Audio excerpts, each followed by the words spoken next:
Hi every one. So நம்ம இன்றைக்கி என்ன பார்க்க போகிறோன்னா எக்ஸசைஸ் 3.2ல் 5th சம் பார்க்க போகிறோம். சரி வாங்க பார்க்கலாம். ஃபஸ்ட்டு என்ன கொடுக்குறாங்க பாருங்கள். Prove that a straight line and parabola cannot intersect at more than 2 point. இவங்க என்ன சொல்லியிருக்காங்கன்னா, ஒரு straight line and then parabola இந்த ரெண்டுமே என்ன பண்ணாதான் மோர் தென் 2 பாயிண்ட்டுக்கு மேலே இன்டர்செக்ட் ஆகாது அப்படின்னு நம்ம என்ன பண்ணணும், ப்ரூவ் பண்ண போகிறோம். ஸோ இங்கே பாருங்கள், ஸ்ட்ரெயிட் லைன்றது என்ன, ஒரு கிராஃபில் ஸோ எப்படி வேணால் வரையலாங்களா. ஸோ பேரபோலான்றது என்ன, இதில் நிறைய மெத்தட் இருக்கும். Open downward, open upward, open left or right, ஓகேங்களா. ஸோ இதில் சரி சொல்கிறாங்க, மோர் தென் 2 பாயிண்ட்டுக்கு மேலே இது என்னவாகாது, இன்டர்செக்ட் ஆகாது அப்படின்னு நம்ம ப்ரூவ் பண்ண போகிறோம். சரி ஓகே, இது வந்து நாட் நெசசரி. இந்த டயக்ராம் நான் உங்களுக்கு ஜென்ரலாக போட்டு காமிச்சேன். ஸோ ஓகே, இதோடைய ஜென்ரல் ஃபார்ம் எழுதலாம்.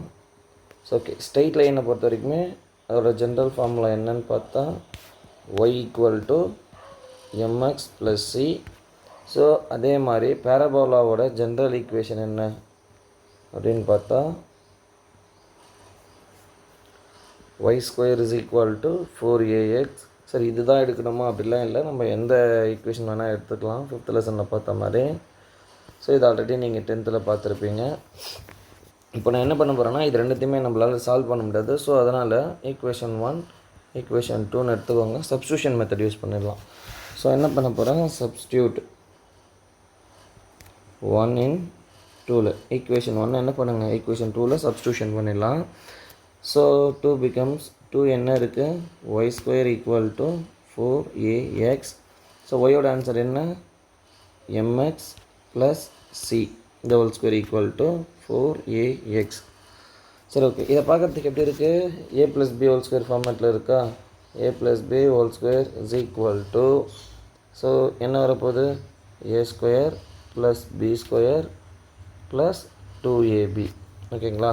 ஸோ இப்போ இந்த ஃபார்முலாவில் சப்ஸ்டியூஷன் பண்ணுங்கள். ஏன்ற இடத்துல mx போடுங்க, bன்ற இடத்துல c சப்ஸ்டியூஷன் பண்ணுங்கள். So mx whole square + c² + 2mx + into c. So இந்த ப்ளஸ் இந்த பக்கமாக வந்துச்சுன்னா it becomes a -4ax = 0.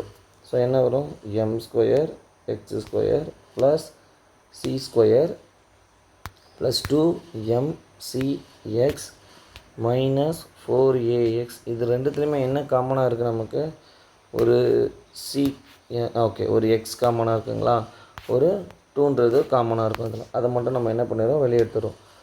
m² x² + 2x வெளியே எடுத்துட்டா உள்ளே என்ன இருக்கும், ஒரு mc இருக்கும். இங்கே என்ன இருக்கும், ஒரு 2a அப்படின்றது உள்ளே இருக்கும். சரி ஓகேவா, = 0. ஸோ இங்கே என்ன இருக்குது, ஒரு +c² இருக்கா. Okay, +c² = 0. இது பார்க்குறதுக்கு எப்படி இருக்குது பாருங்களேன், ஒரு x² கோஎஃபிஷியன்ட், ஒரு x கோஎஃபிஷியன்ட், ஒரு கான்ஸ்டன்ட். ஸோ அப்படி இருக்கும்போது இதோட மேக்ஸிமம் டிகிரி என்ன, எனக்கு டிகிரியை பொறுத்த வரைக்குமே 2. அப்போ இதுக்கு எத்தனை ரூட் அக்கரன்ஸ் ஆக போகுது, ஸோ ரூட்டுமே எனக்கு 2 தான் அக்கரன்ஸ் ஆக போகுது. ஸோ இதுலேருந்து நமக்கு என்ன சொல்ல வரும் பார்த்தீங்கன்னா, ஓகே, ஒரு ஸ்ட்ரெயிட் லைனை ஒரு பேரபோலான்னு எடுத்துக்கினா அதுக்கு 2 பாயிண்ட், தட் மீன்ஸ் வெறும் 2 ரூட்டு மட்டும்தான் எனக்கு அக்கரன்ஸ் ஆகுது. ஸோ இது வந்து நம்ம என்ன சொல்லலாம், this equation cannot intersect at more than 2 point. அவங்க ஈக்குவேஷனில் கொஸ்டின் என்ன சொல்லியிருக்காங்களோ அதையே நம்ம எழுதிடலாம். ஸோ என்ன சொல்லியிருக்காங்க, இட்ஸ் பி த குவாட்ராட்டிக் ஈக்குவேஷனா, is a quadratic equation. So அதனால் இதுக்கு என்ன தான் அக்கர் ஆகும், it has only 2 roots. So இதுக்கு வெறும் 2 ரூட் தான் இருக்கும். ஸோ அதனால் என்ன சொல்லிடலாம், this equation cannot intersect at more than 2 point, hence proved. So அவங்க ப்ரூவ் பண்ண சொல்லியிருக்காங்க. ஸோ நம்மளும் என்ன பண்ணிட்டோம், ப்ரூவ் பண்ணிட்டோம். ஸோ அவ்வளோதான். தேங்க்யூ.